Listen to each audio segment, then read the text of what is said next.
이제 3일 남았죠. 오늘 24일이니까 27일 남북 정상회담 하루 이틀 3일이 남았는데 오늘 논의는 여기서 또 시작해보죠. 뭐냐면은 지난 20일 날 노동당 전원회의 통해서 21일 발표가 됐던 북한 여러 가지 이야기. 우리한테 가장 중요하게 알려진 것은 뭐 핵실험, ICBM 발사 시험 더 이상 추가하지 않겠다. 또 영변 풍계리 핵실험장 폐쇄하겠다. 뭐 등등 여러 가지 발표를 했는데 이 점에서 봤을 때 논의를요. 이 상태에서 그냥 뭐 하다가 끝나버릴 것인지 아니면은 이후에 협정 정상회담을 통해서 다른 풀례는 제시하지만은 그냥 뭐 말로 그치고 또 복잡하게 될지 아니면 정말 기대하는 쪽과 더불어서 구체적인 진전도 가능할 수 있을지 뭐 이런 전망 포함해서 어떤 어려움이 있을지 과제가 어떤 게 있을지 얘기를 나눠보죠. 일단 뭐 분위기가 상당히 좋은 것 같아요. 기본적으로 북한이 김정은 위원장이 예상을 뛰어넘는 조치들을 선제적으로 계속 이제 하고 있는 점 이번에도 다시 또 나타나고 있는데요. 핵 동결을 이미 뭐 이제 시작을 했다는 거 이거는 사실은 그게 뭐 이제 북미 간의 정상회담이 열리면은 그 단계에서 뭐 서로가 얘기가 되고 합의 도출이 될 그런 성질의 문제일 수 있는데 이거를 미리 그렇게 선제적으로 이제 결정을 이제 낸 거 이거는 결국 이제 미국을 향한 이제 메시지라고 할 수가 있겠죠. 우리는 저거 이제 풀겠다 하는 이런 의미. 그러니까 이후에 구체적인 비핵화 방향으로 협상 여지가 있다고 보는 거군요. 그러니까. 그렇죠. 그러니까 미국이 이 손을 뿌리칠 수가 없는 상황을 먼저 그런 환경을 이제 조성을 한다. 그래서 뭐 한때 트럼프가 바로 얼마 전만 하더라도 뭐 결실이 없으면 회담장에서 나가버리겠다. 이런 얘기까지 이제 뭐 했었는데 어떤 그런 불확실성을 이제 해소하고서 우리가 이렇게까지 최대한 성의를 보이겠다 하는. 그러니까 미국으로 하여금 그 협상에 진지하게 임하게 만드는 그런 어떤 유인의 좀 안정적인 효과 이런 것들이 이제 뭐 분명히 있다고 봅니다.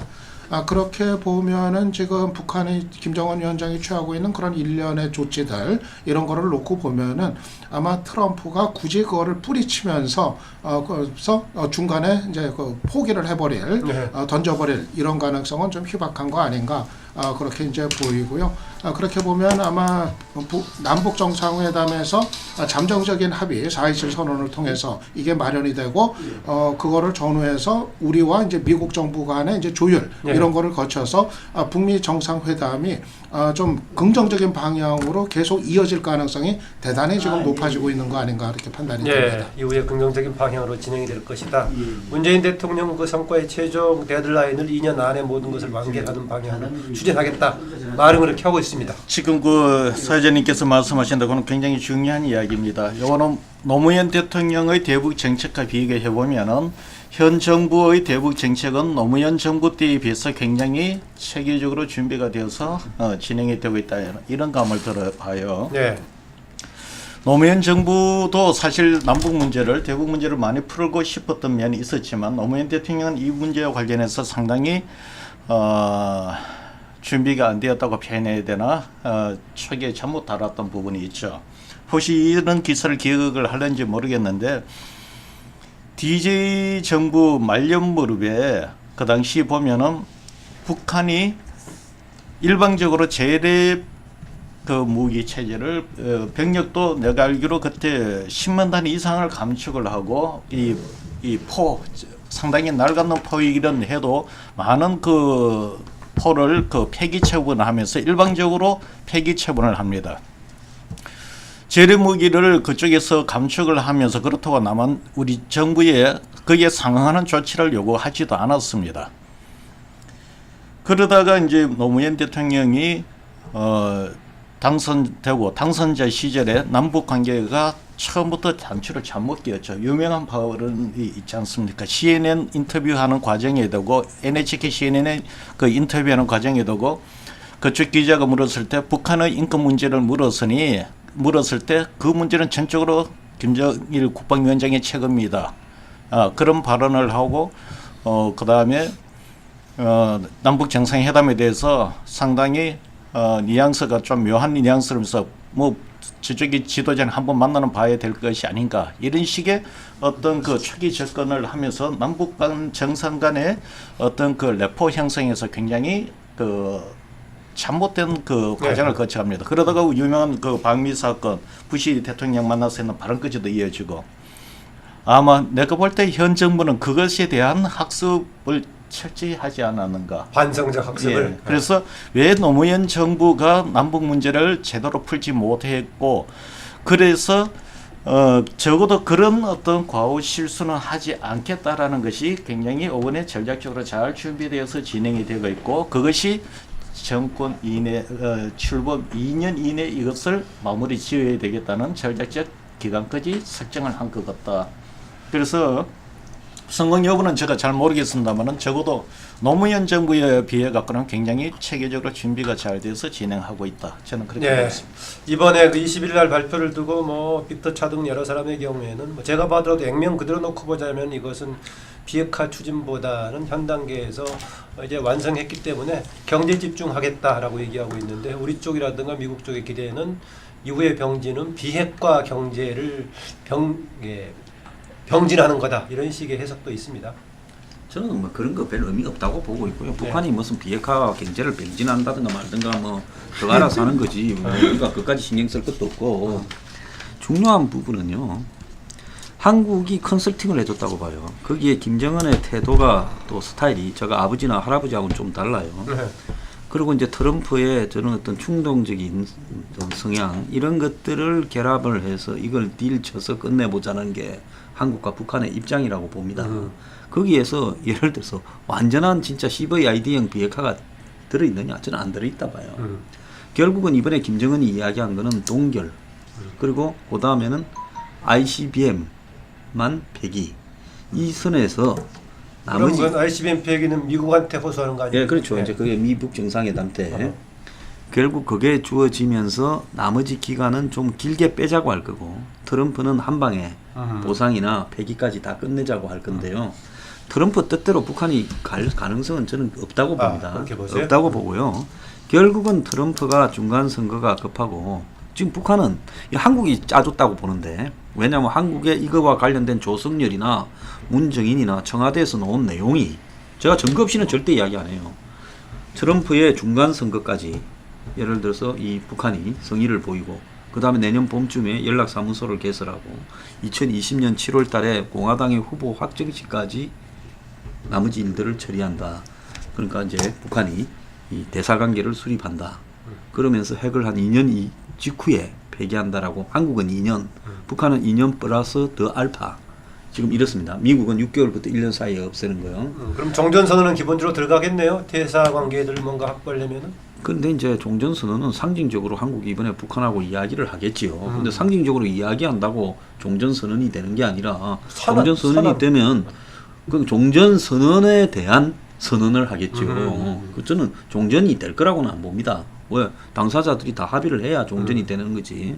그래서 결국은 트럼프가 11월 달 선거가 급하니까 모양상으로는 핵 폐기로 가는 척 하면서 시간은 미국하고 북한의 간격을 중간 정도로 설정을 하면서 실질적으로는 ICBM 폐기하고 핵 동결로 트럼프한테는 선물을 주고 북한은 선물을 얻어내는 부분을 한국하고 북한, 중국이 공조해서 미국한테 지금 이렇게 하려고 해요. 그런데 트럼프가 이 협상을 잘못하게 되면 미국의 언론이나 미국의 의회에서 트럼프 또한 돌아서서 자기 나라에 착륙하는 순간에 협상 잘못했다라는 이야기로 내몰릴 가능성이 매우 크기 때문에요. 그래서 볼턴이 가서 앉았다가 딱 30분 안에 뛰쳐나와야 된다. 이게 당신 말을 던져보고 안 물라 하면 이러기 때문에 저는 이 회담이 성공적으로 끝날 가능성보다는 안 만날 가능성도 아직도 여전히 매우 크고요. 미국은. 그건 유 박사의 견해하고 좀 상반되네요. 그러니까. 그리고 만나봤자 깨질 가능성 두 가지가 저는 아직도 90% 이상이라고 봅니다. 그러니까 유 박사는 중간 선거 정도 맞물려 있기 때문에 트럼프도 뭐 어느 조금만 달성해도 같이 끌려갈 수밖에 없다라고 보는데. 그런데 미국이 위험 부담이 굉장히 크다. 미국에는 민주당, 공화당 할 것 없이 보수 언론, 진보 언론 할 것 없이 트럼프를 회담이 끝나는 직후에 작은 씹어서 거의 시체로 만들어버려서 중간 선거까지도 못 갈 가능성도 있어요. 저는 오히려 북한과 미국 양쪽의 그 정상들의 의지가 좀 확고하다. 좀 그래서 이제 좀 긍정적인 전망을 하는 이유가 있는 건데요. 북한 같은 경우 지금 김정은 위원장이 이게 단지 이제 핵 문제를 넘어서 가지고 결국 이제 북한의 국가 노선의 어떤 대전환 이거를 하겠다는 이 선언을 이번에 이제 한 거거든요. 그동안에 이제 핵 경제 병진 노선에서 벗어나 가지고 이제는 경제 건설에 이제 집중을 하겠다. 이거는 최종적으로 이제 핵을 포기하더라도 하면서 그 대신 이제 인민들의 이제 먹고 사는 문제 해결에 주력하겠다 이런 것이기 때문에 이거는 단지 이번 일에 국한되는 것이 아니라 장기적인 그 북한의 이제 국가적인 목표 이런 거를 새로 설정하는 장기적인 목표 차원에서 나온 거다 이렇게 보고. 그리고 지금 트럼프 대통령 같은 경우에도 북한 문제 해결을 북핵 문제 해결을 자신의 그 임기 중에 아주 대단한 이제 성과로 만들려는 그런 이제 또 분명한 이제 의지가 지금 있단 말입니다. 계속해서 반복해서 얘기하는 게 자기 이전의 대통령 누구도 하지 못했던 거를 자기는 지금 해내고 있다. 바로 자기가 이 상황을 만들어내고 있다. 이거를 뭐 계속 반복적으로 강조하고 있기 때문에 트럼프는 트럼프 입장에서 어떻게든 이번에 북핵 문제를 완전히 해결해 가지고 누구도 하지 못한 거를 자기가 해냈다는 그 실적을 이루려는 그 야망 이런 게 워낙 강하기 때문에 저는 그게 좀 접점을 마련하면서 계속해서 북미 정상회담 이후에 이어질 수 있는 동력을 마련하는 것이 가지 않겠나 좀 그렇게 이제 봅니다. 이번 내용을 보면은 그동안에 우리라든가 미국이 주장했던 방향하고 또 북한이 주장했던 방향하고 두 개를 절충한 것 같아요. 그동안 우리는 비핵화를 통해서 평화체제로 간다고 얘기했었는데 지금 평화체제를 먼저 하거나 동시에 하는 방향을 지금 여러 나라가 같이 지금 합의를 하고 있는 그런 실정인데 이대로 진행이 될지 김능호 대표. 어제 제가 나경원 의원 네. 전 국회 외통위원장도 했고 인터뷰를 했었는데 자유한국당에서도 그렇고 지금 이게 불안한 것 중에 하나가 네. 걱정하는 것 중에 하나가 미국이 본인들한테 이 직접적인 영향이 있는 ICBM의 완전한 이렇게 불안 해소 한다면은 핵 폐기까지 안 가더라도 예를 들면은 협상을 이렇게 그런 방향으로 갈 가능성도 있지 않느냐 하는 그런 우려가 불안감이 깔려 있다 그러더라고요. 그래서 그 부분에 대해서 미국에 상당히 촉구하러 자기도 다음 주에 직접 간다. 아하. 이런 이야기까지 하더라고요. 그런데 저는 아까 말한 3인의 문재인, 김정인, 트럼프 이번에 이 평화 무드에서는 3인의 어떤 여러 가지 리더십도 상당히 관계가 이렇게 밀접하게 돼 있다 이렇게 보여집니다. 이 트럼프 같은 경우는 제가 볼 때는 어쨌든 자기 굉장히 국내 정치에서는 지금 공공하잖아요. 대선에서 러시아 이 문제라든지 그리고 이렇게 여성들 문제라든지 이런 부분들이 상당히 심각한 수준으로 이제 점점 올라오고 있는 이 시점에서 뭔가 이 특유의 일본의 어떤 행보를 할까요? 그래서 어떤 면에서는 노벨 평화상을 만약에 이 평화 체제가 한반도 마지막 남은 분단 국가에서 이루어진다면 그거는 노벨 평화상 감이죠. 말하자면은. 그래서 그런 부분으로서 자기의 위치를 이렇게 바꾸려고 하는 위상과 이거를. 근데 저는 그게 쉽지 않을 것이다 봐요. 이거는 이거고 자기 문제는 자기 문제고 그래 될 수밖에 없어요. 그래서 그쯤이 상당히 오히려 더 우리 평화 대장정에 위기가 오는 거 아닌가. 네. 예, 그런 생각이 들고요.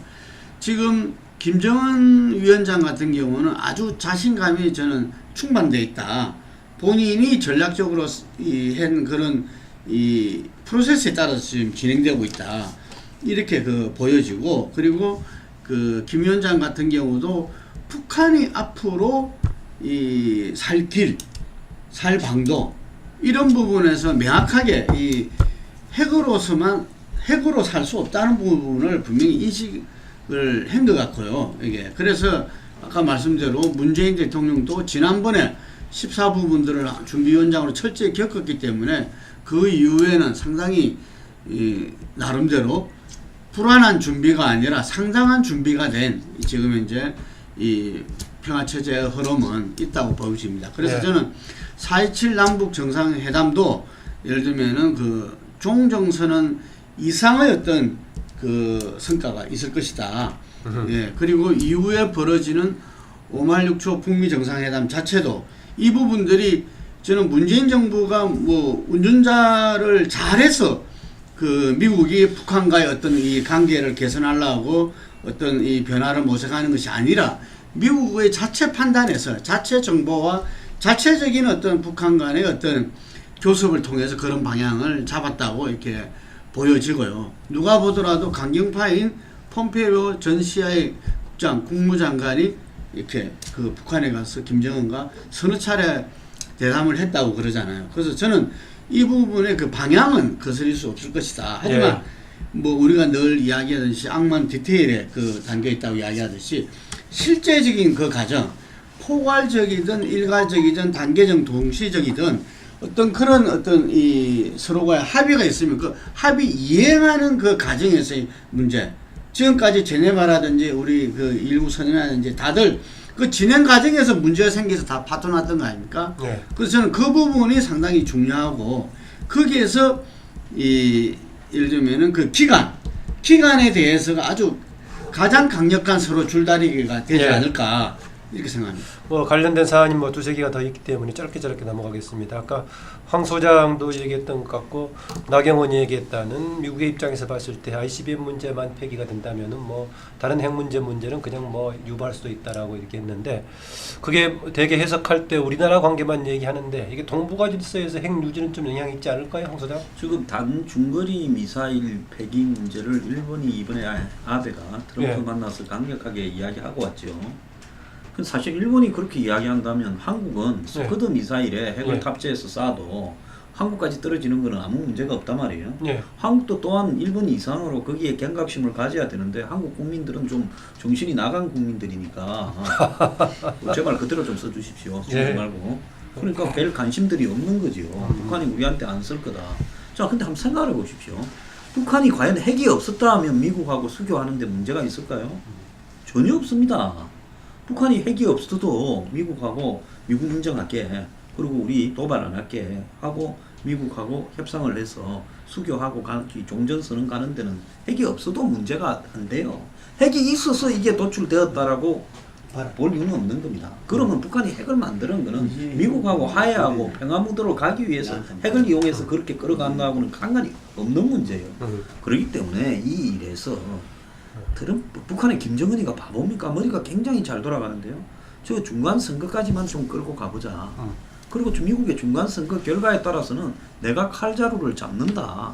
그때는 다시 완전히 뭉개버려서 트럼프를 코너에 몰고 그때는 약해진 트럼프가 우리를 전쟁을 하려고 나서기도 어려울 수 있다. 예. 이런 부분으로 다양한 수를 쓸 수 있기 때문에요. 예. 북한은 일단은 1차적으로는 예. 지금은 이런 뭐 화해 무대를 통해 가지고 11월 달까지 이 사태를 끌고 가서 11월 달 중간 선거를 보고 트럼프가 거의 맛이 가는가 안 가는 걸 보고 그 다음 단계를 펼쳐가고. 황 소장은 우리가 너무 안이하게 좀 보고 있는 거 아니냐 뭐 그런 지적을 같이. 제가 보건데 옛날 노무현 대통령이 이 문제 관련해서 있는 발언이 있습니다. 예. 뭐 유명한 어록이죠. 남북 대화 하나만 성공하면 다 깽판 쳐도 괜찮다. 아 그런 말 한 적 있었죠. 북한이 달라는 대로 다 줘도 남는 장사다.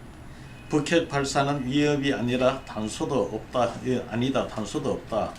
북핵은 북한의 입장에서 생각해야 한다. 노무현 대통령이 아마 그 당시 대북 문제와 관련해서 이제 핵 문제 관련해서 했는 발언들입니다. 그때 발언이 시기적으로 언제쯤 된 것 같아요? 제가 이는 2004년 5년 12년도에 이렇게 정리 그때 언론사는 고 이전이겠죠. 아하. 자, 지금 현 정부에서 만에 하나 이것을 미국이 직접 위협이 될 수 있는 ICBM은 이제 타협을 보고 핵 문제에 대해서 암묵적으로 묵인하는 식으로 간다면은 핵은 재래 그 저기 무기 저기 크루즈 미사일이나 뭐 지금 그 단거리 미사일로도 얼마든지 우리나라는 타격권에 들어옵니다. 예. 이 부분을 해결로부터의 안정을 정리를 못한 상태에서 남북 정상회담이 정리가 된다면 이거는 제가 볼 때 국민들이 생각하는 남북 정상회담의 기대치 그거하고는 좀 다르다. 종전 정전 협상을 평화 협상으로 바꾼다는 것은 그 협상의 내용 형식이 문제뿐만 아니고 중요한 건 실질적인 한반도의 평화를 보장하는 걸 담아야 된다. 그거를 국민들은 정서적으로 기대를 하는 건데 핵을 계속 머리 위에 이고 살아야 된다. 이거는 아니라는 거죠. 그래서 문재인 대통령이 굉장히 지금 큰 과제를 안고 협상을 해야 되는데 하고 있는데 만약에 이거를 이런 타협적인 거를 목적을 한다면 이거 내가 볼 때는 이거는 아니다. 이번 기회에 궁극적으로 핵 문제도 핵으로부터의 이 한반도가 안정하다는 것까지 타결을 끌어내야만이 현재의 민심 지지도 이것이 이어질 수 있지 이 타협을 봐버리면 그거는 좀 어렵다. 그렇습니까? 그러나 현실적으로는 그 427 되든 428이 되든 선언문에는 이후에 협상의 과제로 남겨놓는 방식이 되지 않을까요? 그렇게 했을 때는 국민적인 별 호소력이 없을 거다라고 홍수영 보십니까? 그렇지. 지금 내가 그냥 제가 이렇게 이 부분을 언급한 것이 이 문제를 지금 노무현 대통령도 아마 저기 남북대화 성공이라고 이야기하는 것은 그야말로 평화체제까지 다 실질적인 평화가 이루어졌을 때는 이 말이 성립이 저는 된다고 봐요. 일정 부분. 그렇게 되면은 사실 경제 문제는 후속적으로 또 새로운 시스템으로 돌아가기 때문에 성립이 된다고 보는데 노무현 대통령이 이야기하는 남북 문제가 해결된다라는 것은 실질적인 내용을 이 구체적으로 진술은 하지 않았지만 내가 볼 때는 형식적인 그 정전을 그 평화협정으로 바꾸는 것 외에 실질적인 여기도 그 당시 북핵 문제가 계속 논란이 되었습니다. 북핵의 위협을 근본적으로 정리하는 단계까지가 이번 남북 정상회담의 목표다. 문재인 대통령한테 너무 큰 과제를 제시하는 것 같아서 그렇지만 이게 제가 볼 때는 국민의 정서가 아닌가 싶습니다. 네, 보완이나 이견이 있으면 하고 다음 주제 넘어갈까 합니다. 결국 뭐 이제 시간표에 대한 합의 문제가 될 것 같은데요. 네. 지금 이제 두 가지 아니에요. 하나는 북한의 이제 핵을 최종적으로 폐기하는 문제 하나 하고 또 하나는 북에 대한 체제 안전을 보장하는 문제. 이 두 가지를 어떻게 할 건가에 대한 시간표의 문제일 것 같아요. 결국 이게 뭐 한 번에 하루아침에 다 모든 게 이루어질 수는 없는 거고 단계를 거쳐서 그래가지고 행동 대 행동 미국과 북한의 이런 거에 대한 이제 그 합의가 이제 필요한 부분인데 여기서 뭐 남북 정상회담에서 좀 포괄적인 합의가 가능한 부분이 있을 거고 다만 아마 구체적인 시간표 뭐 핵 폐기를 뭐 어느 정도 기간에 한다든가 어느 단계를 거쳐가지고 그리고 또 미국은 북한에 대해서 어떤 방식으로 체제 안전을 보장할 것인가 이런 구체적인 내용들 아마 그런 것들에 대한 합의는 구체적인 건 이제 결국 북미 정상회담 이거를 통해서 이루어질 것이기 때문에 아마 그 남북 회담에서 할 수 있는 부분이 있고 북미 정상회담에서 구체화시켜서 시간표까지 확정하는 아마 그런 부분이 있지 않겠나 싶은데 아마 북미 정상회담에서 저는 좀 예상을 넘어서는 그런 어떤 좀 파격적인 카드들이 나올 가능성도 또 충분히 있다고 봐요. 그러니까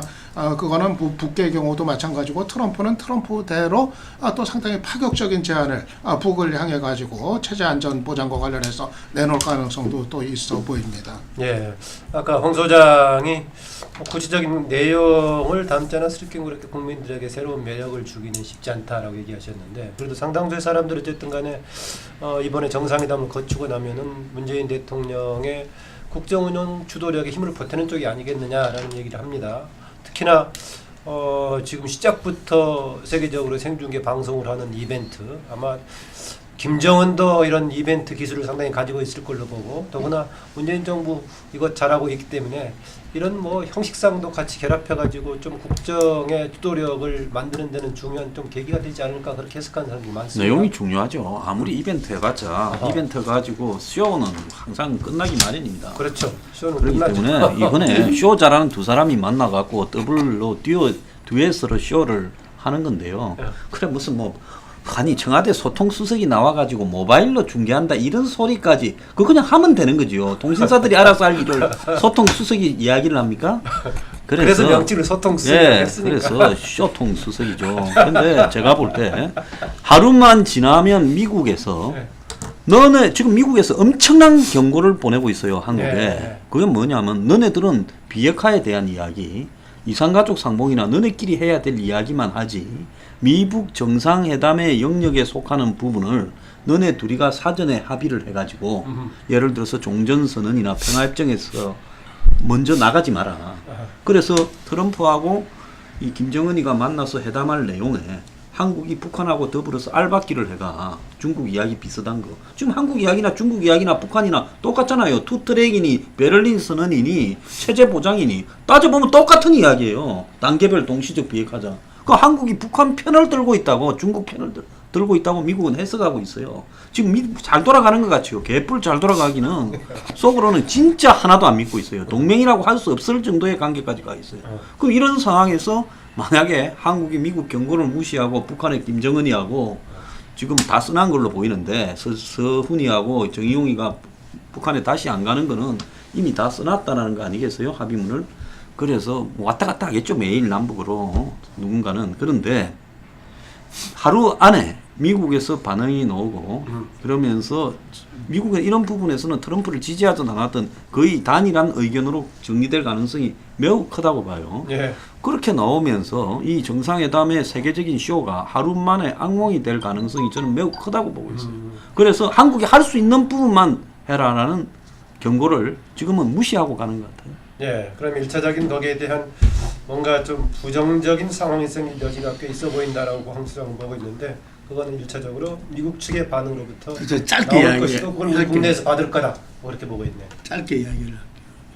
왜냐하면 제가 처음 아까 이야기했지만 처음부터 지금 이 핵폐기를 둘러싼 어떤 북한과 우리 미국과의 이 움직임은 저는 기본적으로 한국과 우리와 미국과는 아주 긴밀한 조율 속에서 이루어지고 있다. 그 부분들이 미국이 볼 때 동맹으로서 한국에 대한 일정 정도 불만은 있을 수 있다. 하지만 현재 이 동계 올림픽을 하고 특사들이 왔다 갔다 하고 예를 들면은 그래서 정상회담을 트럼프가 받고 하는 그 일련의 과정들 그리고 폼페이오가 지금 갔다 오고 하는 그런 과정들은 아마 지금 남북 정상회담에 좀 전에 이야기한 대로 선언문이 이렇게 서로 공동 선언문이 써져 있다면은 이조차도 아마 미국과도 서로 간에 그 부분에 대해서 조율이 있었을 거다.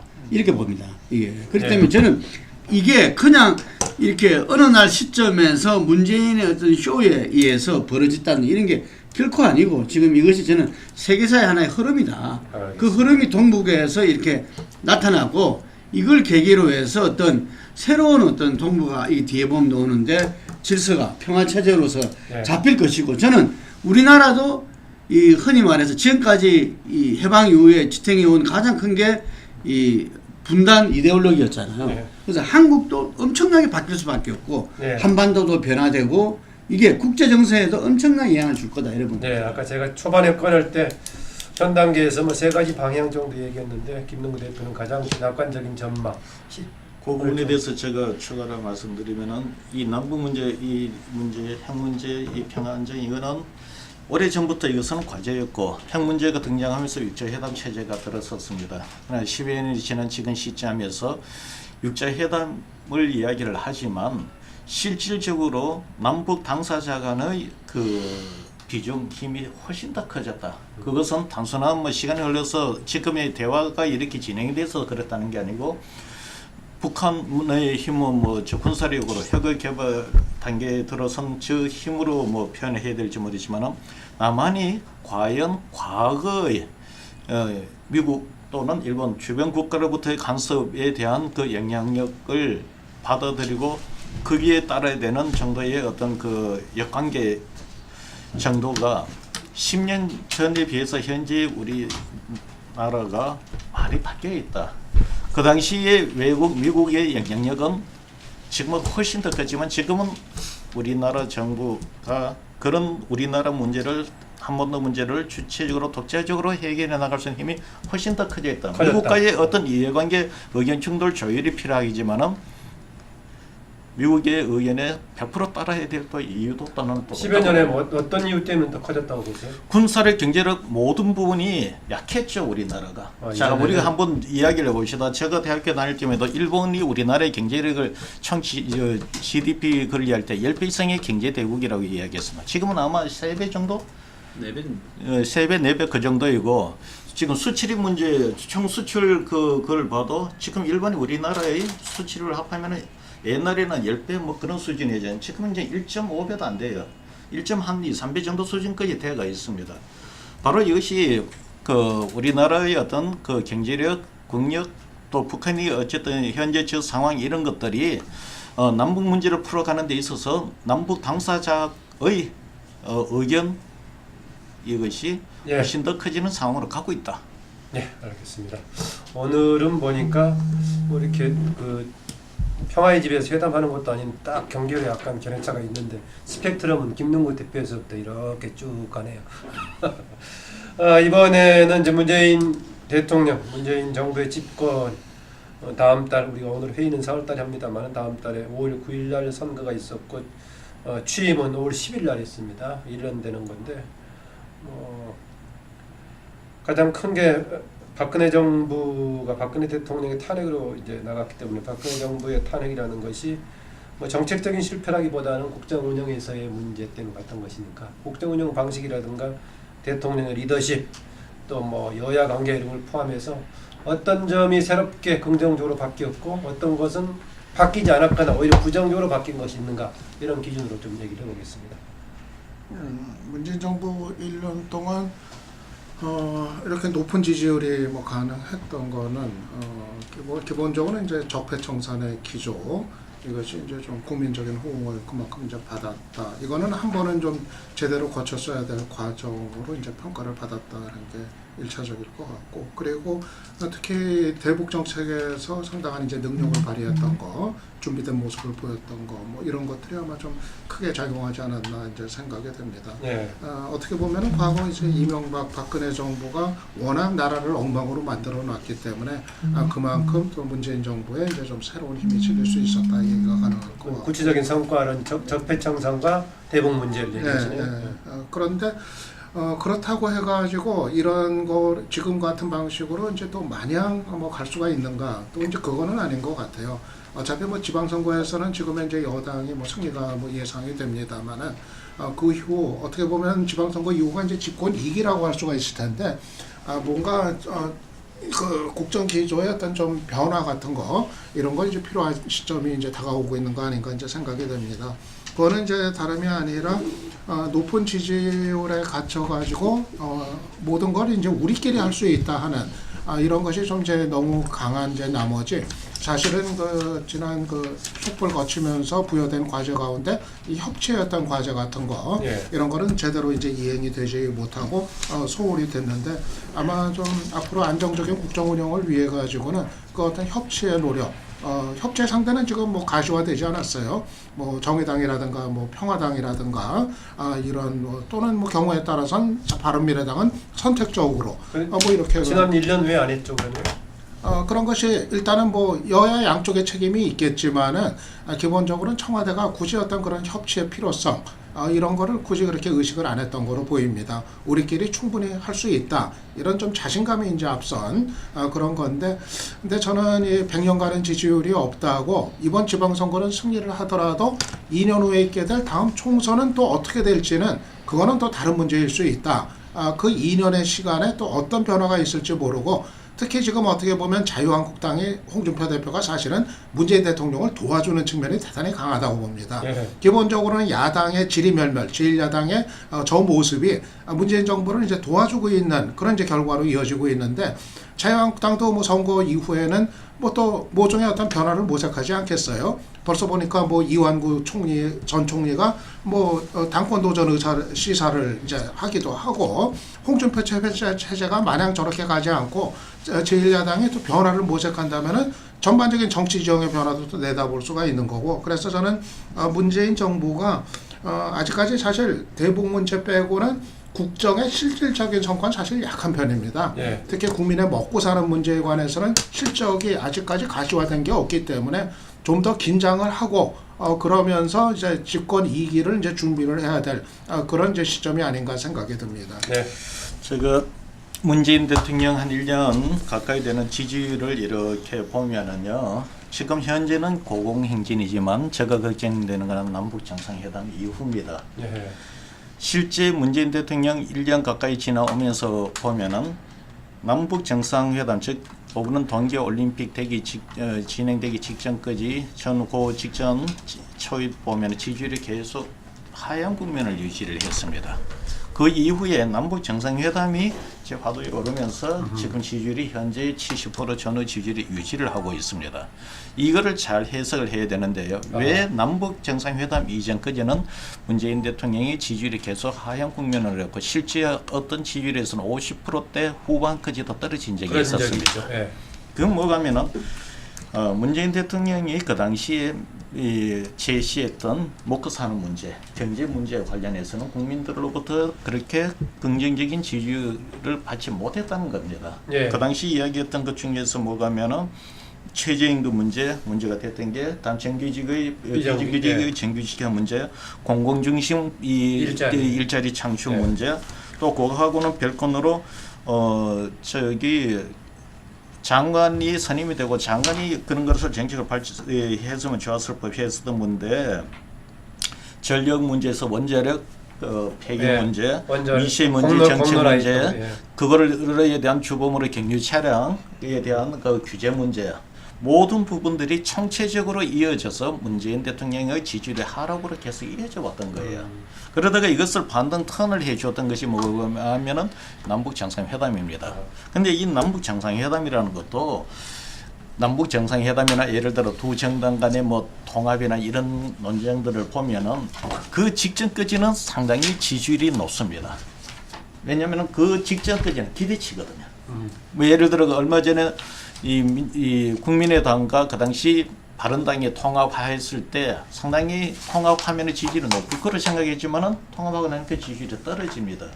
그건 뭐가면은 통합 전 또는 남북 정상회담 전에는 국민들이 그 남북 정상회담에서 자기네들이 기대하는 가장 이상적인 바람직한 사항을 그려놓고서 문재인 대통령이 남북 정상회담을 지지로 회출을 합니다. 예. 그러나 실질적으로 남북 정상회담 이후에 나오는 합의문 현실은 본인들이 생각했던 기대치하고 다를 수가 있다는 거죠. 네. 그래서 아까 이야기했던 ICBM은 이제 해결을 하고 핵 문제에 대해서는 미봉책으로 가버린다면 국민들은 그걸 기대했던 게 아니다 말입니다. 그러면 기대가 실망으로 꺾여버릴 수가 있죠.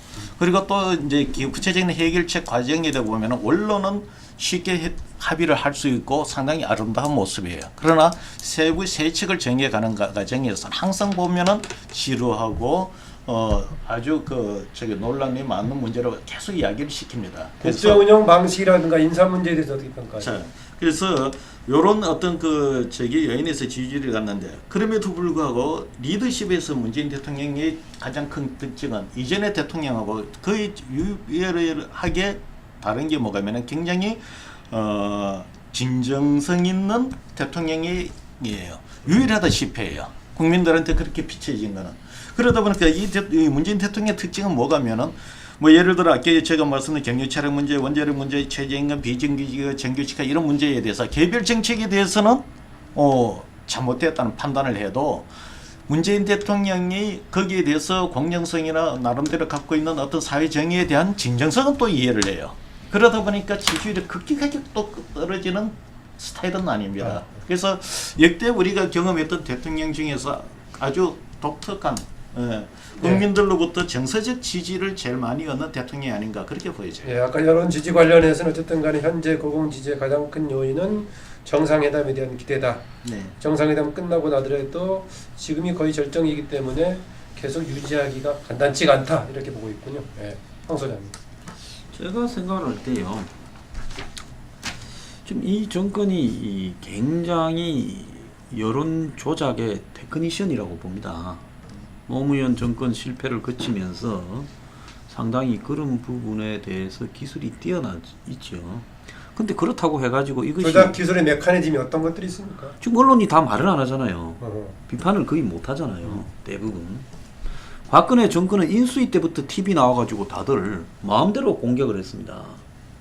그런데 지금 이 정권은 TV 나가서 그런 말을 하면 아예 사라지죠. 그것이 가장 크다고 보고요. 저는 솔직히 말하면 여론조사에서나 포탈이나 이런 데도 적극적으로 협조를 하고 있을 거다 이렇게 보고 있습니다. 그런데 미안합니다. 앞에 주시고요. 그런데 제가 지금 여기서 볼 때 심각한 문제는 뭔가 하면 경제에서 이렇게 상황이 나빠지면 아무리 이렇게 여론을 띄워도 박근혜 정부도 여론을 많이 띄웠지요. 솔직히 말하면 여러 가지 작업을 통해. 그래서 세월호 가라앉는 날 아침까지도 68.5%가 나왔다고 그러지 않습니까? 그러니까 문정권이 탁월하게 자신들이 잘났다고 생각해도 안 되는 거예요. 세월호 가라앉는 날 4월 중순이라고 하면 박근혜 정권이 당선된 지 1년하고 거의 절반쯤 가던 시점이에요. 그렇기 때문에 지금 현재 문정권의 지지율이 변하지 않는다. 지지율이 계속 저렇게 높게 유지될 거다. 그렇게 하찮게 보는 박근혜 정권도 그 정도는 유지도 했었다는 거예요. 그렇기 때문에 이 지지율이 무슨 뭐 대단한 거라고 보여지지도 않고요. 문제는 이 정권이 경제에 대해서 거의 포기했다고 저는 보고 있습니다. 경제에 있어서 복잡한 문제를 손을 대기를 포기했다는 거죠. 지금 기업 구조 조정이 심각하다. 좀비 기업이다. 이 뭐 손도 안 대잖아요. 그 다음에 더 나아가서 노동 구조 개혁도 손도 안 대잖아요. 갈등적인 요소로 이는 정권의 지지율이 떨어지더라도 장기적으로 국가를 위해서 손을 대어서 경제를 그래도 살려가야 될 부분에 대해서는 아예 손을 안 대고 있는 예산을 가지고 퍼다 줄 수 있는 문제는 생색을 내고 심지어 문재인 케어 같은 경우는 던져놓고 지금 수습도 못하는 상황으로 가고 있어요. 예. 그렇기 때문에 결국은 지금 이런 던져놓은 것들이 탈원전은 태양광으로 와서 이건 나중에 태양광에서 쏟아지는 숱한 비리가 문정권에 제가 볼 때는 그야말로 벌집이 될 거라고 봅니다. 예. 그래서 이런 어떤 부분들이 있기 때문에 저는 이 정상회담 미국까지 끝나고 올 가을쯤 되면 이제 경제에 대해서도 찬바람이 쌩 불면요. 네. 국민들이 먹고 사는데 좀 어려워지면 순식간에 냉정하게 이렇게 돌아도는 건 시간 문제라고 해요. 아까 홍 소장은 문재인 대통령이 가지고 있는 장점으로서의 국민들의 정서적인 공감 내지 지지가 지금 지지를 높이는 요인이다라고 했었는데 황창무 소장은 상당히 그 여론의 아까 조작이라는 표현을 했었나 모르겠는데 그러면은 지금 언론 환경의 권력 정권 정석이 박근혜 때보다 심하다고 보세요? 저요? 예. 훨씬 심하지요. 박근혜 정권은 제대로 언론을 다루지도 못했지요. 겁이나 좀 주다가 깨졌지. 뭐 그거는 객관적으로 봤을 때는 그 당시에 그 공중파 네. MBC라든지 KBS 장학가 예. 이라든지 다른 이 조정동이나 종편 뭐 이런 부분들 전체적으로 보면은 그 박근혜 때가 언론 환경이 최악이었죠. 최악이었답니다, 제가 볼 그때가. 때는. 그런데 보는 시각이 다른 거. 예, 그런데 이제 어쨌든 간에 문재인 집권 1년 평가에서 본다면은 한 반 정도는 제가 볼 때는 촛불의 적폐청산 요구 이 부분에 부합되어 있기 때문에 뭐 본인의 진정성이나 이런 것도 다 플러스 되는 요인. 제가 아는 패널 중에서 촛불 단어를 제일 많이 쓰는 분이 이 양반이에요. 예. 근데 본질적으로는 그게 부합되어 있고 지금도 여전히 저는 촛불 정신은 살아있다고 이렇게 봅니다. 그래서 그것이 지금 유지되는 한 이 지지율은 고공행진을 할 수밖에 없다 이렇게 보고요. 올해 들어와 가지고는 이렇게 남북관계 개선 뭐 이런 부분들에서 상당히 그 안정적인 점수를 따고 있다 이래 보는데 저도 이렇게 이 이후에 이 지지율이 지금 이제 적폐청산 부분들이 뭐 이 MB로서 일정 정도 이렇게 이 매듭신 거 아니냐? 아니다. 오히려 사회 전반의 어떤 개혁 부분들은 이제 새로운 시작이다. 뭐 이런 이야기들이 있지만 제가 볼 때는 전반적인 국민 정서상으로는 일정 정도의 매듭. 이제는 또 다른 게 필요하다는 거죠. 그래서 이 또 다른 게 뭐냐면은 이게서 지금 이제 남북 관계가 이렇게 이 평화 체제의 그런 문제가 제기됐고 실제 이제 국민들한테 이 먹고 사는 문제 의 제반적인 국내 이 정치에 대해서 이제 이 일정 정도 시기가 지나면 아까 말씀하신 대로 저는 지방선거 이후에는 그 부분들이 상당히 이 중심적으로 부각될 가능성이 높다. 네. 그래서 지방선거까지는 어떤 중간 평가에 의한 선거보다는 예를 들면은 문재인 정부에 좀 더 이렇게 그 촛불 정신이 힘을 더 주느냐, 네. 실망이느냐, 이게서 가늠될 것이다 이렇게 봅니다. 네. 예, 그런데 가장 중요한 게 그 위기 관리 시스템 부분들이 어느 면에서는 굉장히 취약하다. 계속 덮고 지나가고 있다. 예를 들면은 아까 말한 대로 우리 경제에서 가지고 근본적인 구조조정의 문제라든지 뭐 이런 부분들 지금 이제 부동산 문제에서도 저는 놀랐어요. 부동산 문제에서 현재 이 문재인 정책에 대해서 반대가 더 높더라고. 이게 이런 공공행진 속에서도 개별 정책에서는 사람들이 분명한 입장을 갖고 있더라고요. 이게 그래서 이 문제에 대해서 위기관리 시스템이 제대로 가동되지 못하고 있다. 특히 인사 문제. 인사 문제는 축적 속에서 나중에 터져나올 수밖에 없다. 이렇게 봅니다. 네. 제가 이제 그 문재인 대통령의 리더십에서 제일 걱정되는 부분이 그겁니다. 이 역대 대통령 중에서 가장 진정감이나 이런 인으로 비춰지는 감성적인 대통령의 리더십을 갖고 있는 것은 무슨 이야기하면은 문재인 대통령의 단독 플레이라는 거예요. 실질적으로 문재인 대통령에 의해서 모든 것이 지지율이 당의 지지율이나 지방선거의 어떤 후보 간의 경쟁력도 문재인 대통령이 다 끌어올려지는 거예요. 이번에 최고 유행했던 것이 자기 직책 문재인 대통령 관련자들 직책 앞에다가 문재인 대통령 갖다 붙입니다. 아마 역대 대통령 선거 여론조사 국회 지방선거 여론선거에 되고 문재인 대통령 마케팅을 이렇게 노골적으로 하고 심각하게 한 적은 없습니다. 그 정도로 문재인 대통령의 의존적인 지금 국정 운영이라는 겁니다. 지금 위기 관리 능력도 문제이지만 지금 거기에서 보면은 이 정무적 기능이나 이런 것도 보면은 노무현 대통령 때보다도 훨씬 더 취약하다는 겁니다. 노무현 대통령은 사실상 그런 부분에서 많은 그 보좌진이나 원로의 도움을 받았던 면이 있습니다. 초기 윤태 정무였나요? 그 정무수석이었나요? 그 사람 그분의 역할이라든가 원로를 아울렀던 김문기 국회 전 의장의 어떤 역할이라든가 이런 게 분명히 존재했는데 이 문재인 대통령은 지금 원로도 없고 실질적으로 정무적으로 그거를 조율을 해낼 만한 역량을 발휘하는 인물이 없습니다. 오로지 문재인 대통령의 그 개인기 그런 이런 이미지나 진정성 이런 것들을 하는데 진정성이라는 것도 아무리 진정성을 갖고서 이런 정책에 지원하더라도 어느 시점에 궁극적으로 경제적인 자기네들의 이해관계에서 부정적으로 영향을 미치게 되면 그 진정성도 나중에는 의문을 받게 되는 겁니다. 그래서 요 문재인 대통령의 한 1년간의 이 지지율의 변화의 흐름을 잘 되짚어 봐야 되는 것이 예. 아무리 그런 리더십을 갖고 있더라도 이런 개별 정책에 의해서 지지율이 떨어졌다가 이번에 남북 정상회담으로 다시 회복한 것이었다는 것. 그리고 과거에 지지율이 떨어졌던 그 요인들은 이후에도 계속 진행일 것이고 또 새로운 그런 문제가 발생할 거란 말입니다. 예. 예를 들어서 여기 비정규직의 정규직화 문제 같은 경우는 임단협 즉 그 내년도 임단협에 가면은 결국 정규직이 자기네들의 그 수입을 양보하는 수밖에 없어요. 예. 그런 과정에 거치면서 새로운 또 하나의 어떤 그 부정적인 어떤 그 여론이 형성이 될 수 있다는 겁니다. 이거는 내가 YS 정권 때 내가 늘 많이 예를 드는 건데 YS 정부가 그 많은 계획 정책을 진행을 했고 각 개별 정책은 상당히 높은 지지율을 얻었지만 그런 식으로 한 1년, 2년, 3년 지나고 나니 거기에 대한 수혜자들은 나중에 보면은 적극적 지지로서 끝까지 역할을 해준다기보다도 그 개별 정책이 되고 피해를 받거나 모멸감을 느꼈던 세력들은 차곡차곡 쌓여져서 일정 시점에 되니까 상당히 극복할 수 없는 엄청난 세력화 되어서 예. 이 노무현 YS 정부를 흔들어 버리는 게 됐다는 거죠. 이게 계획의 딜레마예요.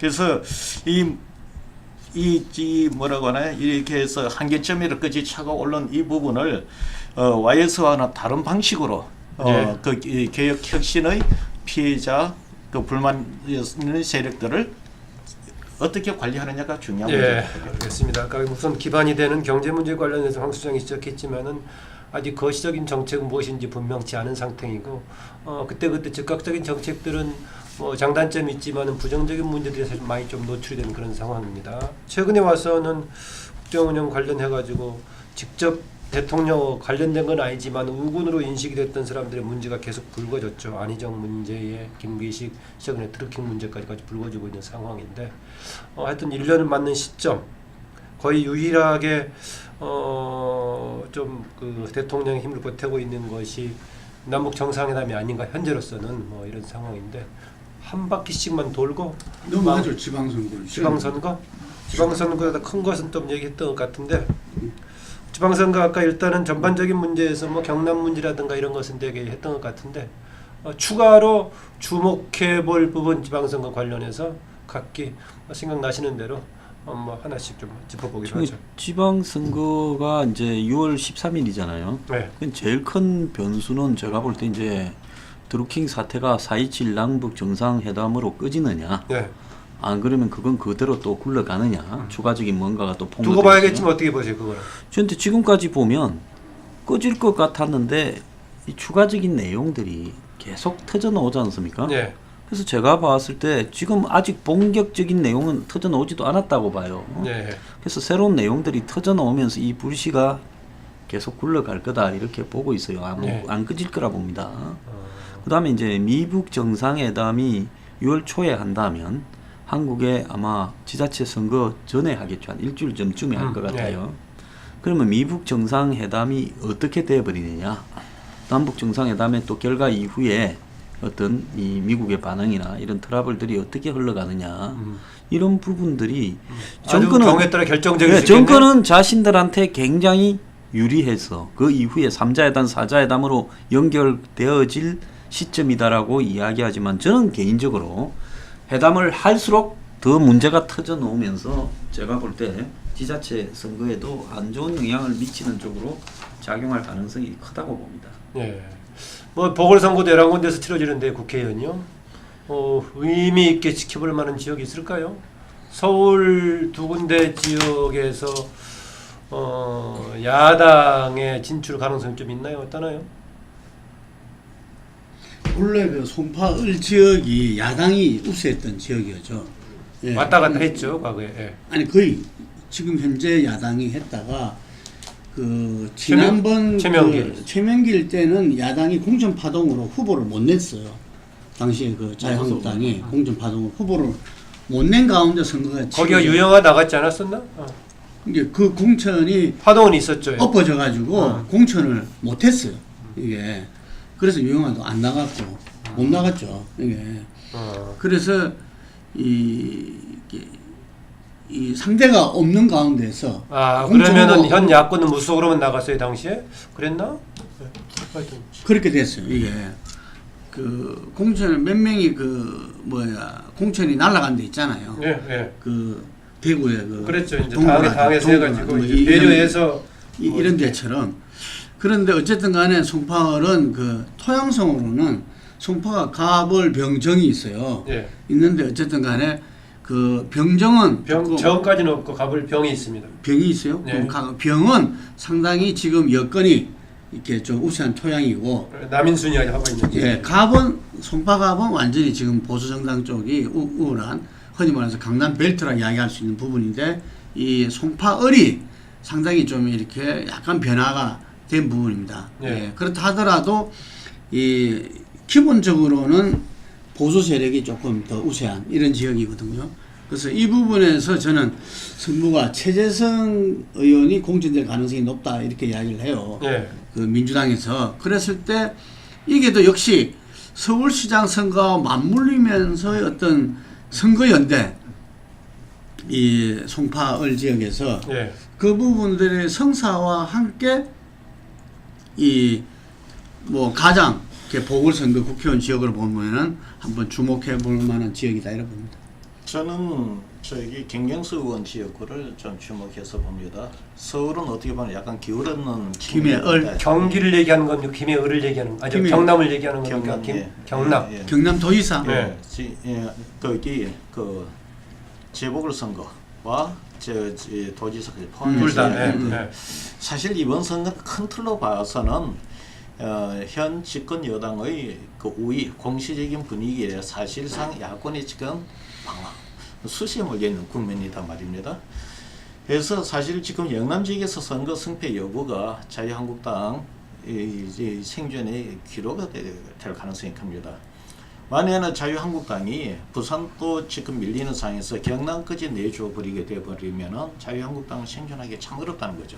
또 거기에다가 김경수 의원이 도지사로 나는 그 재보궐선거를 하는데 국회의원 선거구에서조차 또 만약에 패배를 해버린다면은 자유한국당은 이 잘못하면 존립의 문제 그리고 당대표 지도부의 교체 문제에 또 걸릴 수 있는 지역으로 봐요. 네. 그래서 저는 뭐 정치에 있어서나 이런 중립적 시각에서 놓고 본다면 수도권이나 이런 쪽에 그 선거가 중요하지만 향후 정치 정계 개편이나 또는 정치 지형의 변화를 놓고 본다면 경남에서 김경수 의원이 출마를 함으로 인해 그 지역에서 두 개 재보궐선거와 국회의원 선거가 상당히 중요한 문제가 된다.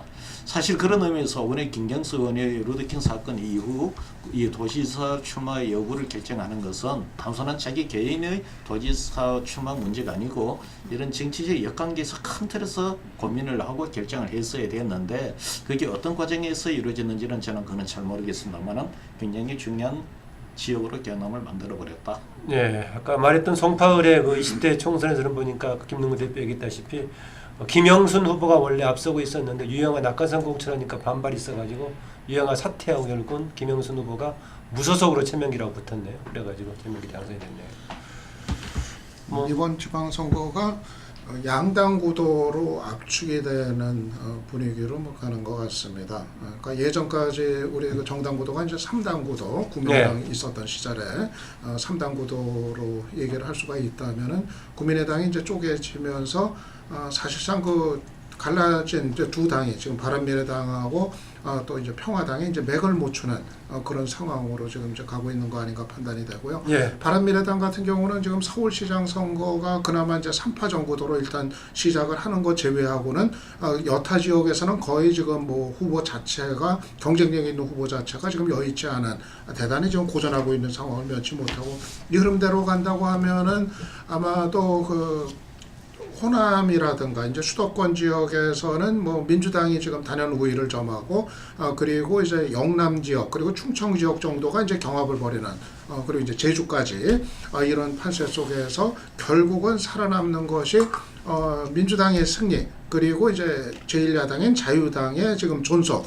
아마 이제 그 정도가 되지 않겠나 예상을 해봅니다. 그렇게 네. 보면은 지방선거 이후에 뭐 민주당이야 뭐 특별히 달라질 이유가 없을 거고 아마도 그 보수 정치권의 이제 좀 재편 아마 이거로 좀 이어질 가능성이 대단히 크지 않나 이렇게 봅니다. 예, 선거인 보수 근데 평가를 이제 했습니다. TK 지역에서의 어떤 이 정도로서 자유한국당이 머문다면은 저는 이번에 다음 총선이 굉장히 정초 선거가 될 거라고 봅니다. 우리나라의 정치 지형을 갖다가 완전히 바꾸는 그런 선거가 되리라고 보는데 아마 그 촛불 영향이 그때까지 갈 것이다. 전 그렇게 봐요. 그런데 네. 이게서 보수 세력도 자기 생존을 위해서 저는 빅뱅이 올 가능성이 높다.